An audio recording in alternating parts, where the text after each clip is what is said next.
हर वर्ष की तरह इस वर्ष भी मणिखेड़ा जल विद्युत गृह में स्वतंत्रता दिवस और साथ में आजादी का अमृत महोत्सव पूरे धूमधाम और हर्षोल्लास के साथ मनाया गया। इस मौके पर विद्युत के प्रमुख ब्रजेश सक्सेना के द्वारा ध्वजारोहण के बाद कार्यक्रम को संबोधित किया गया और उनके संबोधन के बाद में मिठाइयां भी बांटी गई। कार्यक्रम के दौरान मणिखेड़ा जल विद्युत गृह Madhya Pradesh power generating company limited में कार्यरत 7 संयंत्र सहायकों को उनके उत्कृष्ट कार्यों के लिए प्रशस्ति पत्र से सम्मानित भी किया गया। इन संयंत्र सहायकों में जितेंद्र श्रीवास्तव, शुभम बंसल, कपिल चौधरी, दीपक शिवहरे, संदीप सेन, संतोष शर्मा, नारायण कुशवाहा शामिल रहे। कार्यक्रम के संबोधन में ब्रजेश सक्सेना के द्वारा उपस्थित सभी अधिकारियों और कर्मचारियों को स्वतंत्रता दिवस की शुभकामनाएं दी गई और उन्हें और अधिक बेहतर प्रदर्शन करने के लिए प्रेरित किया गया। शिवपुरी से आरती जैन की रिपोर्ट। मैं Brajesh Saxena, SE O&M HOD of this power station, Manikheda hydel power station. ये MP power generating company limited में आता है। ये जो पहले MPSEB था उसकी 5 कंपनियां बनाई गई, एक जनरेटिंग कंपनी, एक ट्रांसमिशन कंपनी, 3 डिस्ट्रीब्यूशन कंपनी। उनमें से one of the company is generating company. तो जनरेटिंग कंपनी में हमारे पास में 4 थर्मल पावर स्टेशन और 10 हाइडल पावर स्टेशन। तो 10 हाइडल पावर स्टेशन में से एक hydel power station Manikheda hydel power station, और ये one of the best hydel power station है MPPECL का। लास्ट ईयर इसको भी इसी साल ये 26 जनवरी को बेस्ट हाइडल पावर स्टेशन का अवार्ड दिया गया है। ये अवार्ड का सर्टिफिकेट है, ये ट्रॉफ़ी दी गई है इसको, नीचे ट्रॉफ़ी दी गई है, ये वाली ट्रॉफ़ी, और साथ में इसके 1 लाख रुपए का नकद पुरस्कार यहाँ के लोगों के लिए दिया गया है। ये इस साल 26 जनवरी को। तो it is one of the best power station. इसके अलावा ये ISO सर्टिफाइड यूनिट है, ISO सर्टिफिकेशन का सर्टिफिकेट वहाँ टंगा हुआ है। और it is the only 10 hydel power station है, उनमें से सिर्फ 2 पावर स्टेशन जो हैं ISO सर्टिफाइड हैं, उनमें से एक ही है। और अभी जो ईयर एंडिंग हुआ है,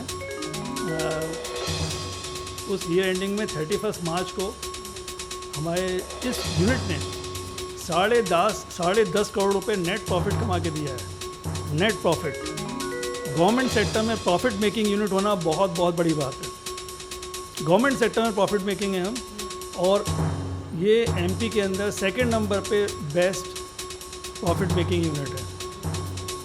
इससे आगे जो है नंबर 1 पे वो 12.5-13 करोड़ करीब है, लेकिन वो हमारी तुलना में बहुत बड़ा प्लांट है, छोटा प्लांट है। तो नेट 10.5 करोड़ रुपए का प्रॉफिट कमा के दिया है।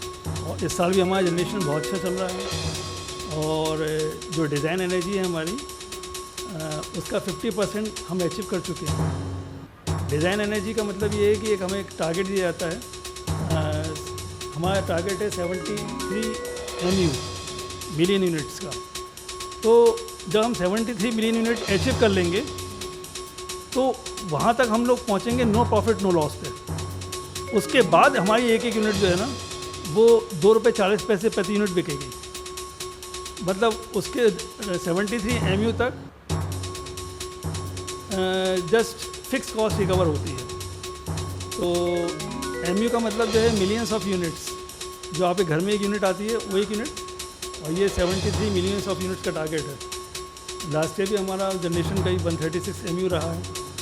इस साल हम लोग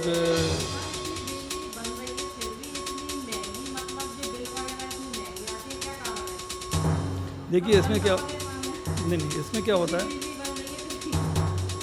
इसमें क्या है कि पहली बात तो इसके लिए पूरी जो इलेक्ट्रिसिटी बननी है, इसका पूरा सिस्टम जो है MP electricity regulatory commission control करता है। जनरेटिंग कंपनी बताती है कि हमारा प्लांट्स इतने हैं, उनसे इतनी बिजली खरीदी जाएगी, इतनी मार्केट से परचेज़ की जाएगी, इतनी दूसरी स्टेट से आएगी, वगैरह वगैरह। पावर ट्रेडर्स हैं, तो उनसे टोटल हमारे साल भर में इतनी डिमांड आएगी, इतनी परचेज़ की जाएगी, और पर यूनिट मतलब हमें इस रेट पे पड़ेगी। तो रेगुलेटरी कमीशन जो है वो उसके हिसाब से रेट डिसाइड करता है। और जो जनरेटिंग कंपनी मोटे तौर पे no profit no loss making company है। मतलब जो भी हमें कोई प्रॉफिट नहीं कमाना है। ओवरऑल जो हमारा खर्चा होगा, अगले सपोज हम 5 साल का बजट देते हैं बना के रेगुलेटरी कमीशन को, और रेगुलेटरी कमीशन बताता है कि ठीक है अगले 5 सालों 4-5 सालों में जो भी आपके रेट्स ये रहेंगे। 3 साल का देता है शायद। नहीं, आने वाले समय में बिजली सस्ती होगी क्या महंगी होगी ये बताइए, जनता तो इतनी परेशान है। देखिए क्या है कि अभी आप लोगों को बहुत कुछ पे करना बाकी है। पूरा रिफॉर्मेशन होना है पावर सेक्टर में। जितने भी थर्मल पावर स्टेशन हैं विदेशों में सब पूरे डिमोलिश किए जा रहे हैं। आप रोज़ न्यूज़ देखते हैं। ऑक्सीजन CO2 एमिशन बहुत ज़्यादा बढ़ा हुआ है और मोदी साहब ने भी कहा है, मोदी ने, कि अपन को 2030 तक कई 50-60% सोलर से लेके आना है। तो पूरा एक रिनोवेशन होने वाला है, सारे थर्मल पावर स्टेशन हटने वाले हैं, उन सबको सोलर पावर स्टेशंस टेकअप करने वाले हैं। तो ये पूरा का पूरा चेंज है। पूरा जो एस्टिमेश यूनिट्स हैं वो हमारे काम की नहीं बच रही हैं और नए कोई प्रोजेक्ट्स को सेंशन नहीं किया जा रहा है, बिल्कुल नहीं हो रहा है। थर्मल पावर स्टेशंस बिल्कुल सेंशन नहीं हो रहा है और पूरा टेंशन किस पे है, सोलर पे है। तो जब अपन पूरा अपन इंफ्रास्ट्रक्चर ही चेंज करने की सोच रहे हैं तो उसमें फिर पैसा तो लगेगा ही। पैसा लगेगा तो सस्ते की कोई बात ही नहीं उठती है ना, कोई गुंजाइश नहीं है, क्योंकि हमें बहुत कुछ चेंज करना है ना, अभी कोई गुंजाइश नहीं है। अच्छा, उसके अलावा क्या है, हाइडल पावर स्टेशन जो हैं उनमें बॉटलनेक ये आ रहा है कि वक्त के साथ जो है डैम बनाना कठिन होता जा रहा है। जितने भी आप बड़े बड़े डैम देखेंगे 1980, 1970, लेकिन आज आप भाखड़ा नंगल डैम बनाने पहुँचेंगे तो कितने आंदोलन होंगे आपको मालूम है। तो अब डैम बनाना भी इतना आसान नहीं बचा है। तो जो कई जगह अपन देख रहे हैं कि जो हाइड्रो पावर प्लांट्स हैं उसका पोटेंशियल बहुत ज़्यादा है, लेकिन इन्वायरमेंटल कंस्ट्रेंट्स इतने ज़्यादा हैं कि वो उतना अपन पोटेंशियल अपन उसको ले नहीं पा रहे हैं। मेनली वैसे भी पोटेंशियल जो है अपना हिमाचल में है, उत्तरांचल में है और यहाँ पर कम है। जैसे यहाँ तो अपना जो डैम जो बना हुआ है, ये वाला डैम जो है ये बेसिकली इरिगेशन डैम है। सर यहाँ रोज की मतलब अभी कितनी वाट की बिजली बन रही है इस क्या होता है कि इस टाइम पे जो है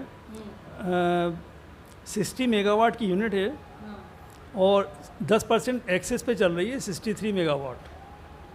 5% एक्सेस पे चल रही है, 63 मेगावाट पे लगातार बन रही है यहाँ पर। तो ये ओनली प्लांट है MPPECL का जो 105% पे चलता है और लगातार हम उसको बहुत क्लोज मॉनिटर करते हैं। प्रॉफिट यूँ ही अर्न नहीं होता है, दिन रात उसके लिए हमें लगातार विजिल रहना पड़ता है। और यहाँ पर जब लोग बोलते हैं कि रात को डाकू घूमते हैं, तब हम रात को 2 बजे अपनी गाड़ी लेके आते हैं, यहाँ पर फॉल्ट अटेंड करते हैं। रिस्क लेते हैं बराबर, हम रिस्क लेते हैं।